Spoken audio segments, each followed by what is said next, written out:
my mom and dad and I built this little cabin back in 1986. It's 35 years old. It's got a little age on it, okay? Something that I've considered and thought about for a long, long time is, do I need to do anything with this crawl space of mine, okay? Chris came out and met with me, listened to my concerns, offered his feedback, offered his thoughts. We kind of came to an agreement that instead of just a vapor barrier, that is what I probably had in mind to start with, and that we were going to go with a full encapsulation. And so the guys are here today and starting this, and I'm pretty excited about it. I can't wait to see how the crawl space transforms today.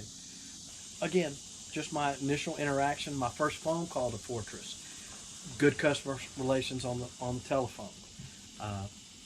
Chris was on time and came out to meet me. Easy conversation, feedback, listening. Those are all important things, okay? You didn't just try to ram his idea down my throat. He listened to what I had to say, and that's when we came to an agreement about what was the best next step moving forward.